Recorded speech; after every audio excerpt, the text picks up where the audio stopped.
Hi, thanks so much for joining our webinar today. My name is Jessie Peterson. I'm the Director of Education here at SunRay Construction Solutions. SunRay secures $10 billion annually for GCs, subs, and suppliers. We are a national construction document service. Today's webinar is conducted by the wonderful Alex Barthet, a Florida construction lien law expert. Today's webinar topic is how to get the bonding company to pay. So without any further ado, I'd like to introduce the wonderful and fabulous Alex Barthet.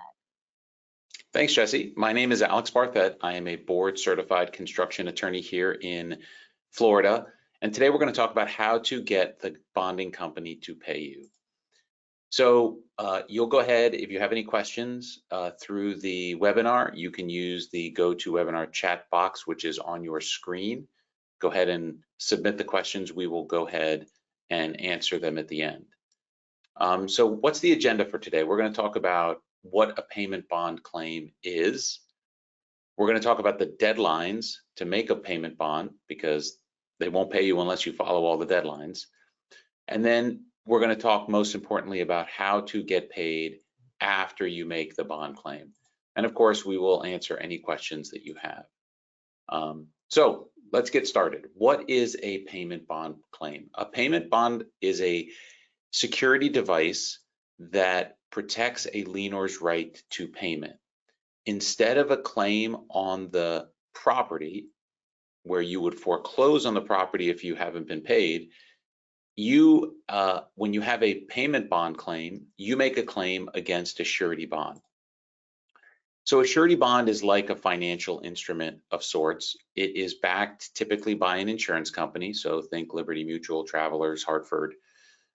And that security device is protecting the property. So instead of having a lien on the property, think of it like a lien on this financial instrument.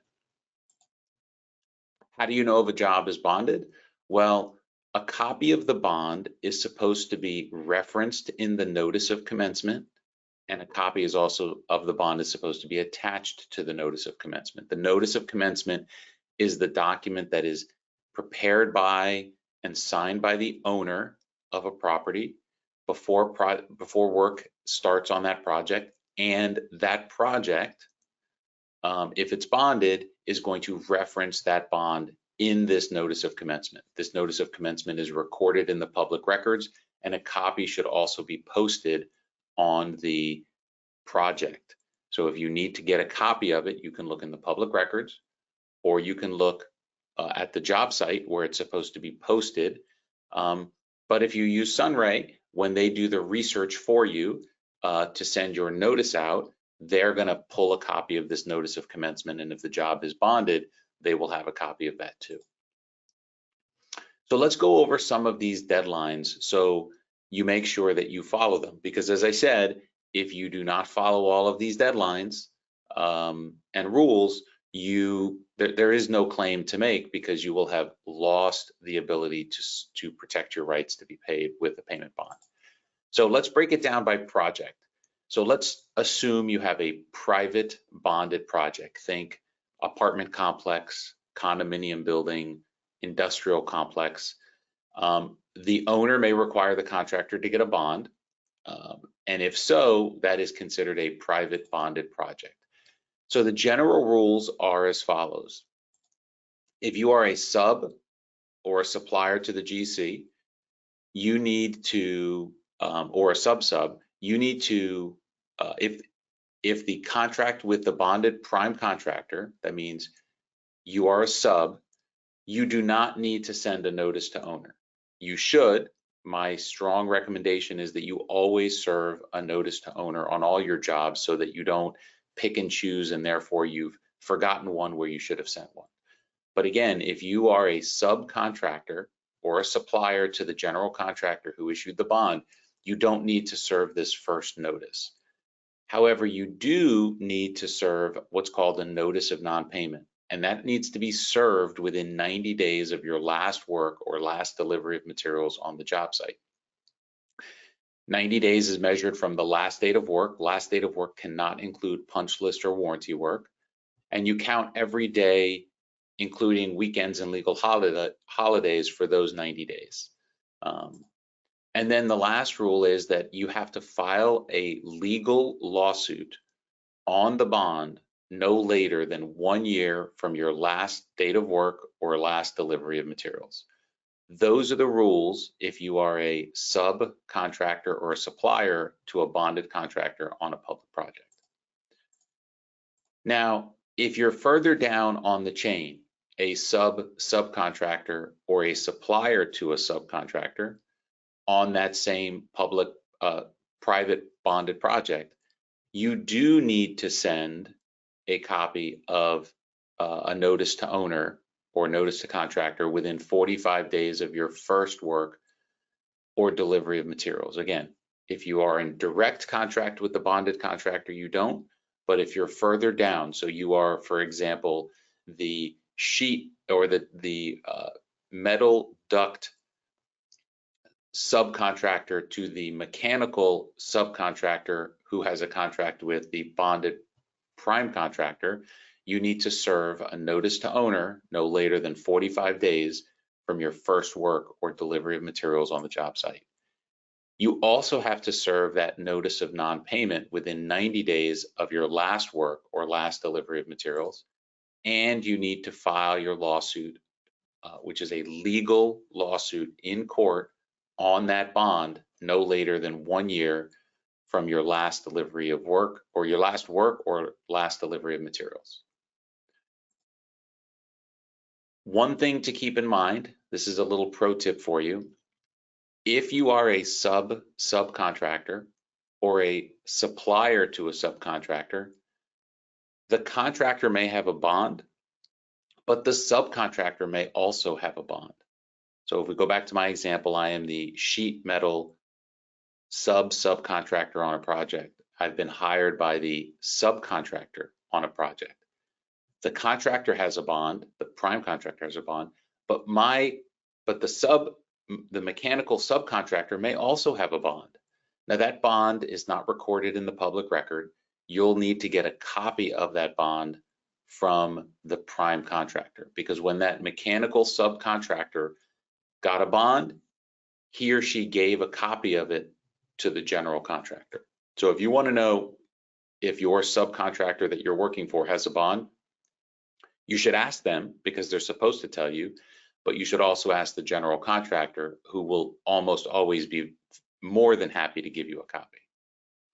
If the subcontractor has a bond, you're going to make a claim on that bond according to what the bond says. It's not the rules we're talking about.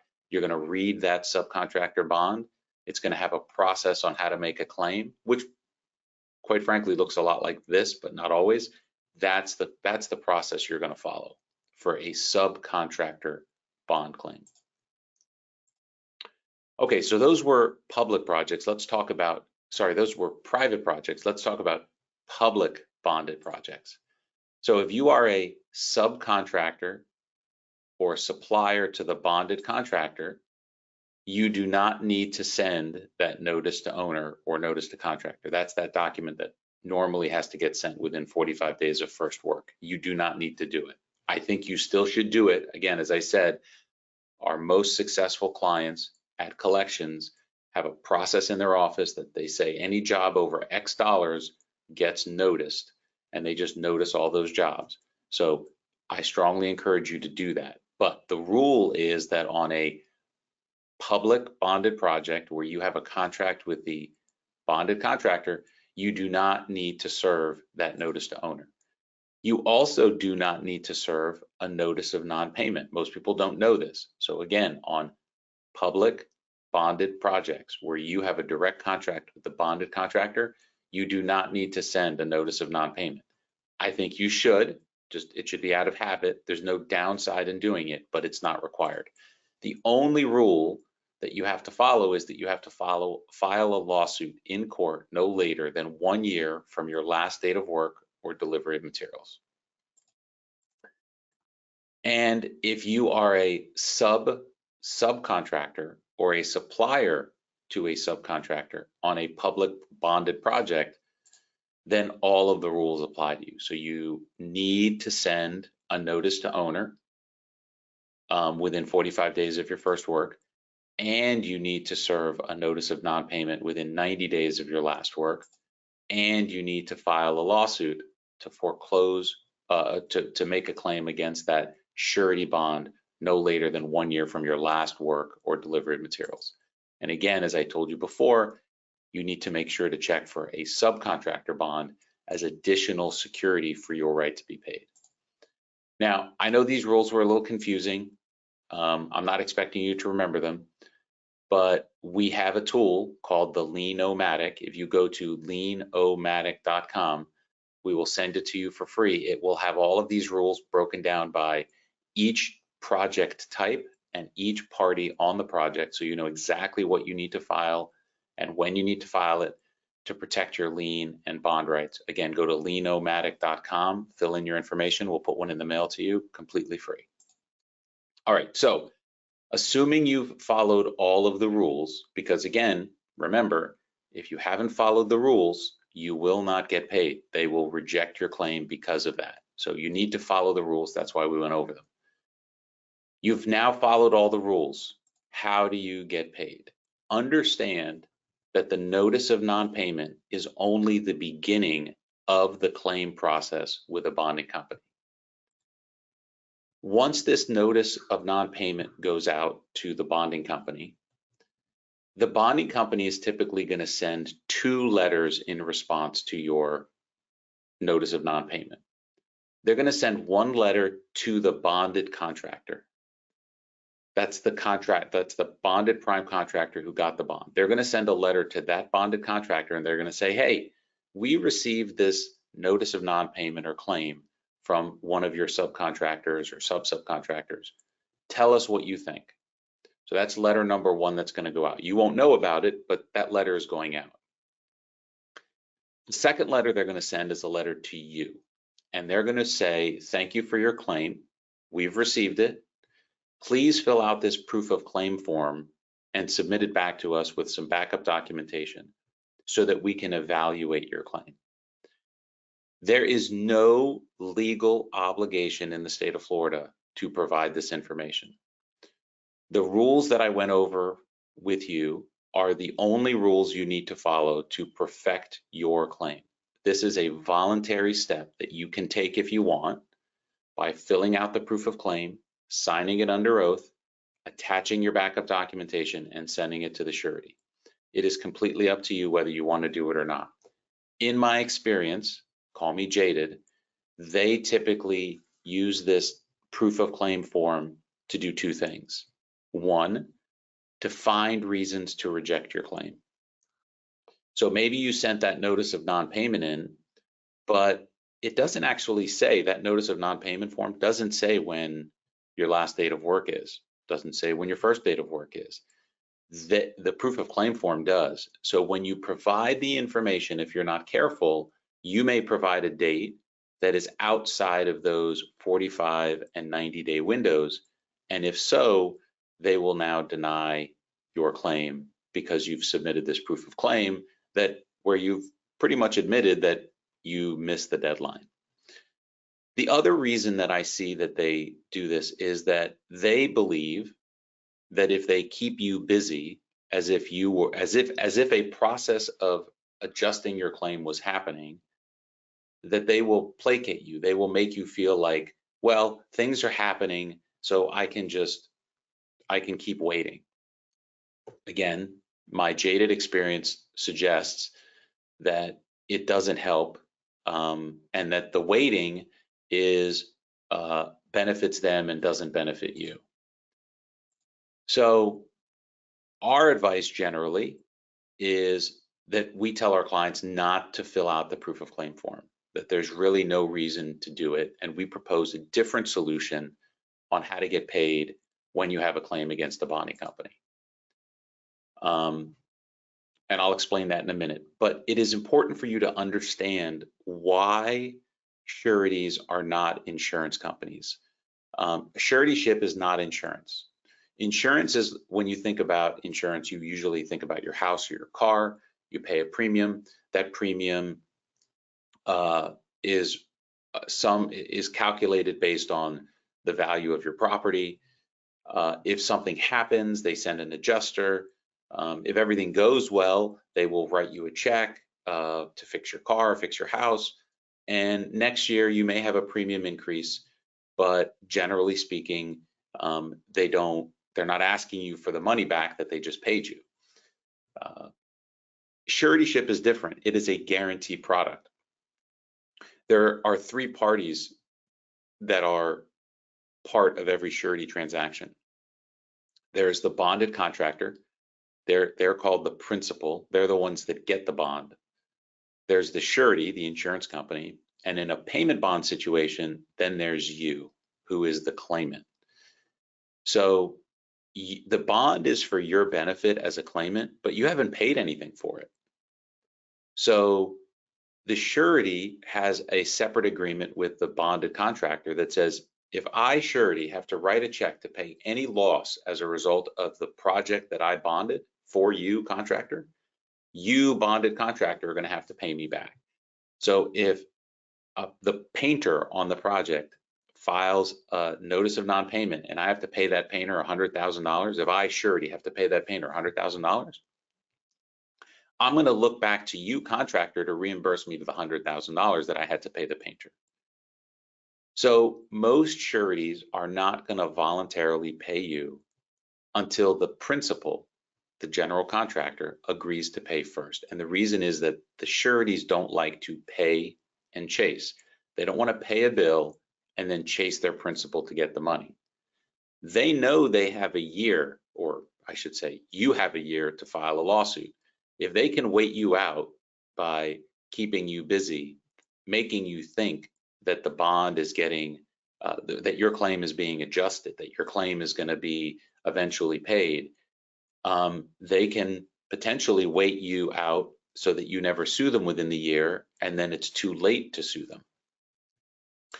There are ways for the surety to shorten your claim period. Those are documents called a summons to show cause or a contest of lien. So there are documents you could get via certified mail or would be served upon you that shorten the time from the 1 year. So be careful about that. But the other thing you have to be careful about is, as I mentioned before, the surety just waiting for you not to sue them over the year.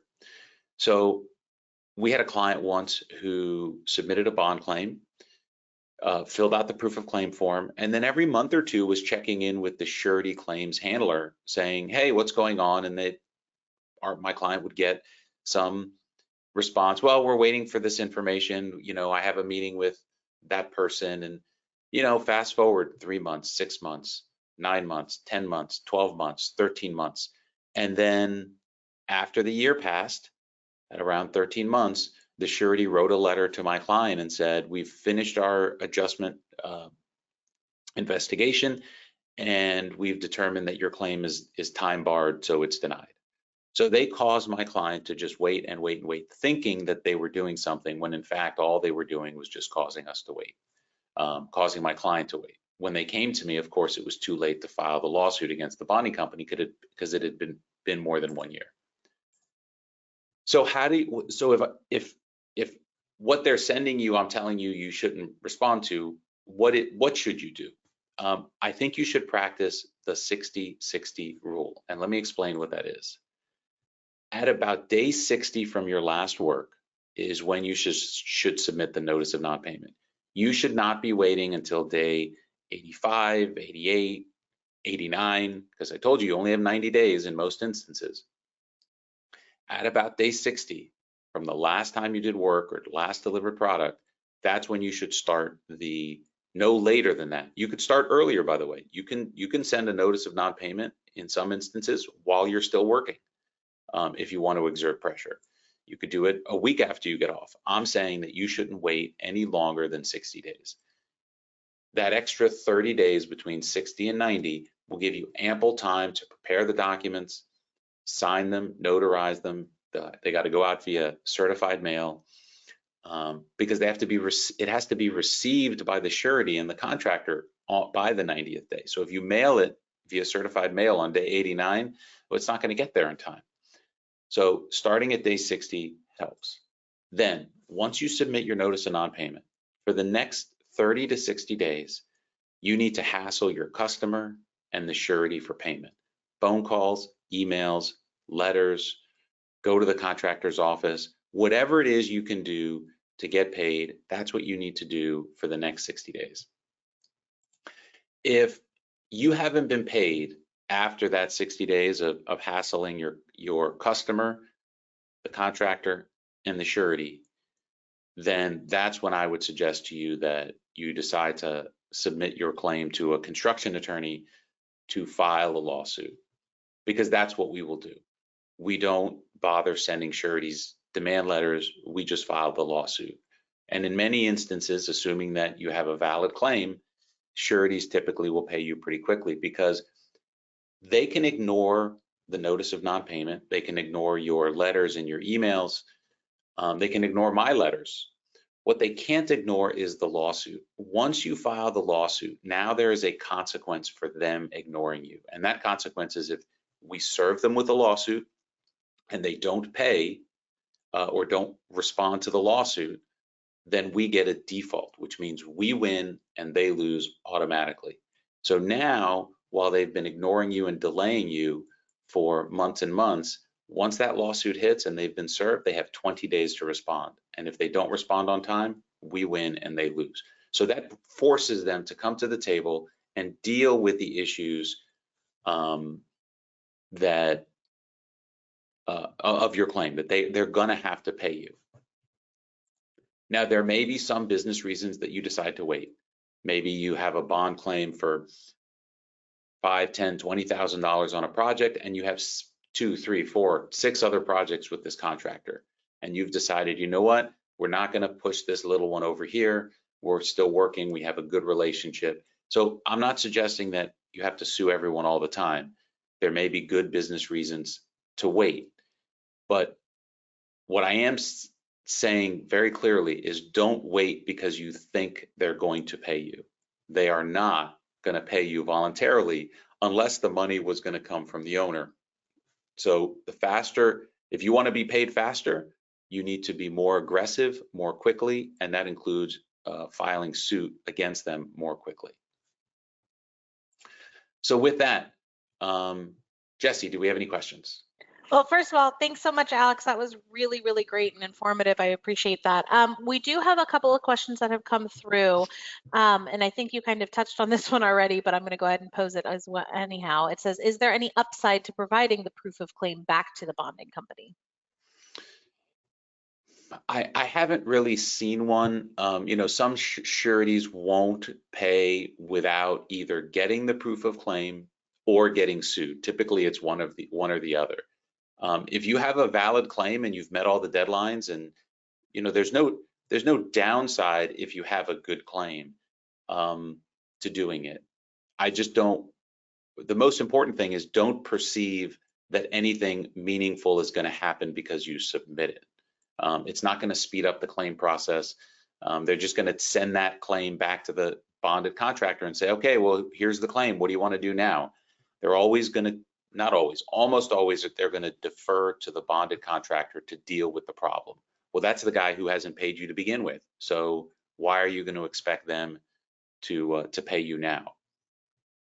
Okay, perfect. And then another question that has come through, it says, if the bond isn't recorded in the county and you can't get a copy of the bond, but you know the bond company and the bond number, it's asking, what if participants are missed when you send out your notice to owners that are listed on that bond? Do you forfeit any bond claim rights?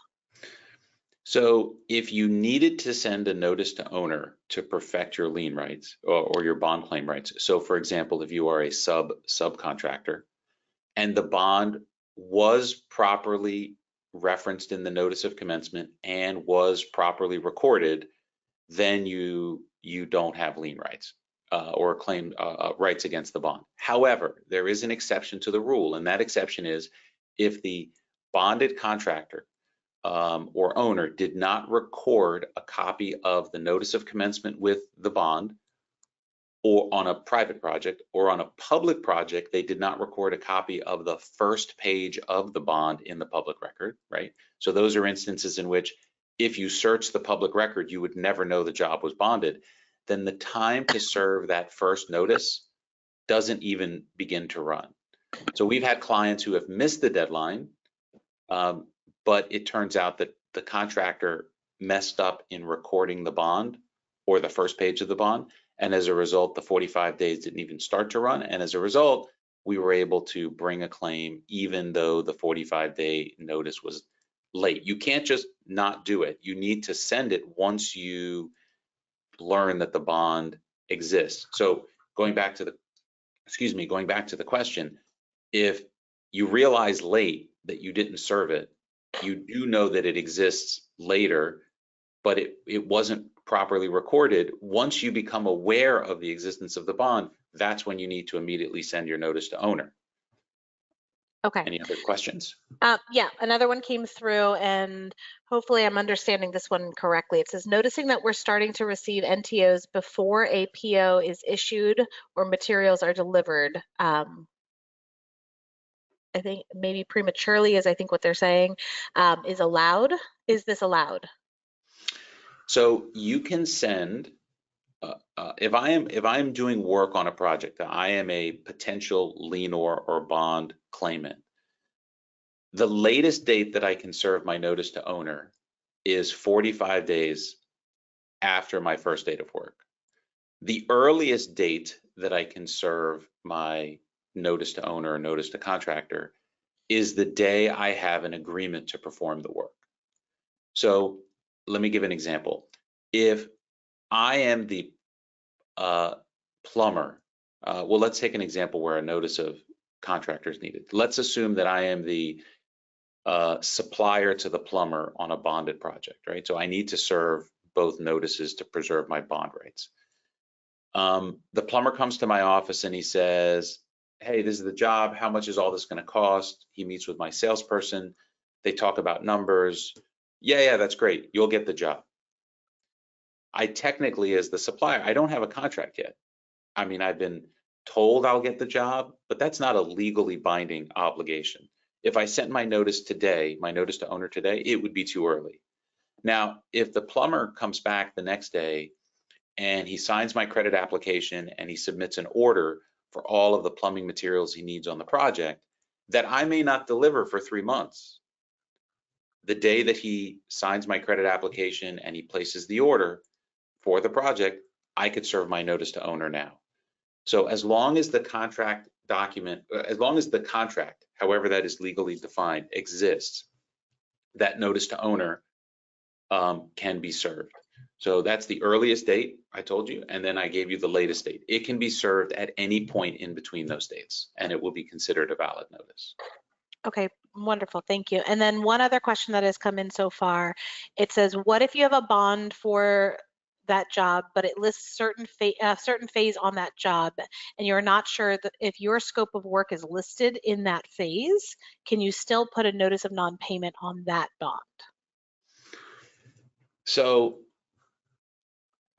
every notice of commencement should be tied to and therefore bond should be tied to the work associated with that grouping of work. So if I did, if I was going to build 5 townhomes, or 5 apartments, I may have each in a separate phase. I would have a notice of commencement for each apartment complex. So there would be 5 eventual notices of commencement. If you have questions about whether or not the scope of the bond covers the work that you were hired to do, then the safest course of action would be, and it's not without risk, by the way, so you probably should talk to a lawyer before you decide to do this, but what we would probably recommend once we did the actual research on the situation would be to do both a lien and a bond claim. And that would be the effective belt and suspenders to make sure that no rights that you have would be lost. Because if the bond didn't cover the work that you were doing because it was a different phase or different scope, then you would still have lien rights. Because if it's not covered by a bond, then you would have lien rights, assuming it's a private project. Obviously, on a public project, you have no lien rights, but on a private project, you do. So that's what we would likely research and then provide an opinion on, would be, hey, in this situation, we think because it's unclear that you should do both. So that may be something you want to look into. Okay, wonderful. And then one other question came through.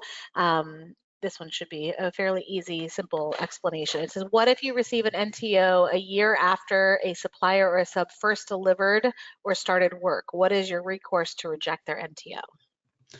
So the notice to owner is not a encumbrance on real property. It doesn't constitute a claim. It's just a letter informing you of something. So there's no legal mechanism to make a notice to owner go away. There's nothing, well, let me say it this way. There's nothing in the lien statute or bond statute to make a improper notice go away. Now, I understand that there are real ramifications for that, because if they do that and it gets to the contractor and the owner may say, I'm not getting involved in this mess. Like, I don't know when the supplier did or didn't start work. So if there's a notice from somebody, then we expect to get a release from that person. Well, the reason they sent that notice, even though it's late, is because they know that the owner is going to demand a release, and you're not, the supplier is not going to give a release until they get paid, even though the notice is no good.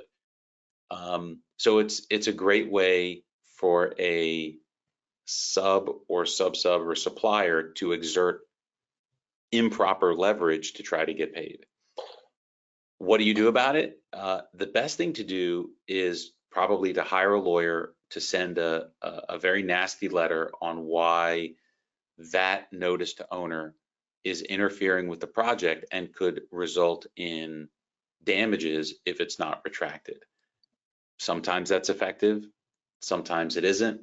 We have sued subcontractors on projects who have served improper notices for that reason, as a means to try to get that notice retracted. Typically that works, especially if the notice is knowingly not good. But other than trying to punch back with some aggressive legal tactics, there's nothing easily done to deal with a knowingly late served notice to owner. All right, well, thank you so much for that explanation. I think that is the last of the questions that have come through. If anyone does think of another question that wasn't addressed, please feel free to reach out and we will be sure to answer any questions as soon as they come in. All right, so who is ready to win a gift? I know we've talked about this a little bit in this webinar, but I know we've gone over it time and time again. If you know the answers to these, go ahead and chime in. We'll go ahead and get you guys over a little gift from us. So take a look at those questions. If you know those answers, put them in that chat box for us. Can you go to the next slide for us, please? All right. So here are some of SunRay's resources to help you guys stay organized, know your deadlines, secure your lien rights. So go ahead and scan that QR code to access these incredible resources. Although this webinar was strictly about Florida, just remember that each state has its own set of lien laws and deadlines and documentation that's necessary. So please check out our website and you can kind of see what states require which documents, and we'll make sure that we help you guys out with those documents and those issues to make sure that you're protected. Can you go ahead and go to the next slide for us? Okay, so the next webinars with Alex are going to be, oh bleep, I blew my lien deadline, now what? That's gonna be on July 11th, so right around the corner. And then the next one is gonna be on August 15th, your lien is worthless on tenant build out work, seriously. So go ahead and sign up for free at sunraynotice.com/education. We'd love to see you guys there. All right, if you are in the Tampa area, Alex is going to be presenting alongside of Ariella for a live seminar on October 24th, how to get paid faster with liens, bonds, and contracts. So if you're interested, go ahead and sign up at sunraynotice.com/seminar. They're really, really great seminars to kind of be a part of, listen to, and kind of get some of your questions answered. They're very, very informative. All right, if you can go ahead and take one moment on Google just to give us some feedback, we really appreciate it. So scan that QR code. It helps get some feedback to us on how to better our webinars and other topics that you're potentially interested in learning about. We really do appreciate it. And for that is all we have for you guys today. I hope you have a wonderful, wonderful day. Thank you so much to everybody that attended. We hope to see you guys at our next webinar in July. And I thank you so much, Alex, for all of your time and your information. I hope you all have a wonderful and beautiful sunny day.